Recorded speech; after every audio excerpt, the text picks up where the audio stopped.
아가서 2장 11절 말씀으로 겨울도 지나고 비도 그치고 나면 이라는 말씀으로 제목으로 말씀을 묵상해 봅니다. 겨울도 지나고 비도 그쳤고 지면에는 꽃이 피고 새가 노래할 때가 이르렀는데 비둘기의 소리가 우리 땅에 들리는구나. 무화과 나무에는 푸른 열매가 익었고 포도나무는 꽃을 피워 향기를 토하는구나. 나의 사랑 나의 어여쁜 자야, 일어나서 함께 가자. 바위 틈 낭떠러지 은밀한 곳에 있는 나의 비둘기야, 내가 내 얼굴을 보게 하라. 내 소리를 듣게 하라. 내 소리는 부드럽고 내 얼굴은 아름답구나. 우리를 위하여 여우 곧 포도원을 흐는 작은 여우를 잡아라. 우리의 포도원에 꽃이 피었음이라. 아멘. 사랑에 빠진 두 사람은 내 사랑이 원하기 전에 흔들지 말고 깨우지 말지니라 하고 부탁을 하고 겨울을 지내게 됩니다. 이제 겨울도 지나고 비도 그쳤고 땅에서는 꽃이 피고 비둘기 소리가 들리고 과일도 있고 꽃이 향기를 토하는 것을 보고 나의 사랑 나의 어여쁜 자야, 일어나서 함께 가자라고 합니다. 인생의 겨울을 지날 때에도 주님은 항상 함께하여 주시고 불꽃 같은 눈동자로 지켜주셨다가 봄이 되면 이렇게 세워주시고 함께 가자고 말씀하시는 좋으신 분이십니다. 아가서 2장 14절 말씀에 보면 바위 틈 낭떠러지 은밀한 곳에 있는 나의 비둘기야 라고 부르십니다. 겨울 동안은 바위 틈 낭떠러지 은밀한 곳에 있는 비둘기처럼 조용히 있어야 합니다. 겨울에 매서운 눈보라와 추위 속에 돌아다니다가는 얼어 죽기 때문입니다. 인생을 살다 보면 어느 순간에 환난과 어려움의 문제에 처하게 됩니다. IMF와 같은 태풍이 불어옴으로 흔들리기도 하고 가정이나 교회도 흔들리는 경우가 있습니다. 그럴 때는 바위 틈 낭떠러지 은밀한 곳에 조용히 지내는 것이 좋습니다. 도리어 앞으로 나아가다가 화를 당하기 때문입니다.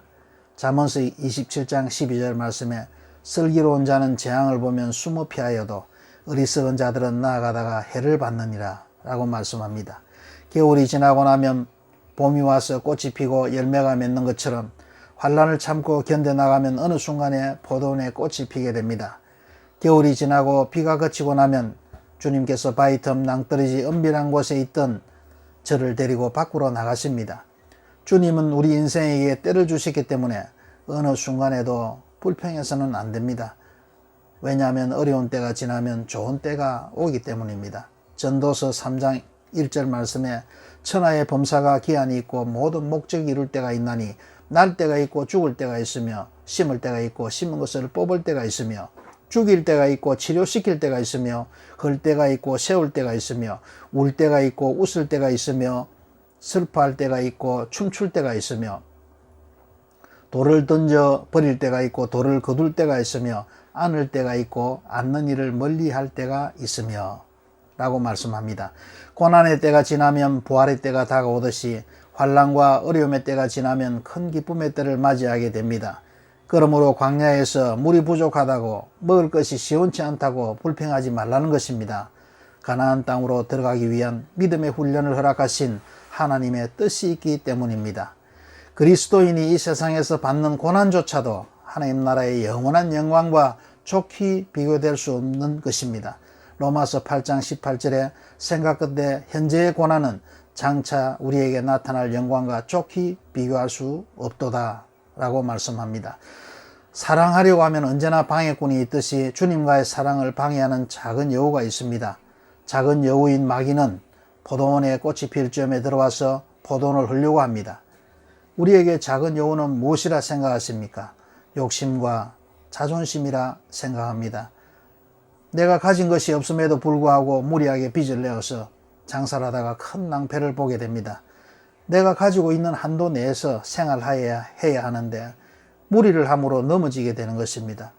노숙자와 같은 처지이면 노숙자와 비슷한 수준으로 살아야 하는데 나 자신은 노숙자처럼 살아서는 안 되는 사람인 것처럼 자존감에 빠져서 사기도 치고 거짓말하고 다른 사람들에게 큰 피해를 주고 자신은 형무소에 들어가거나 자살을 해버립니다.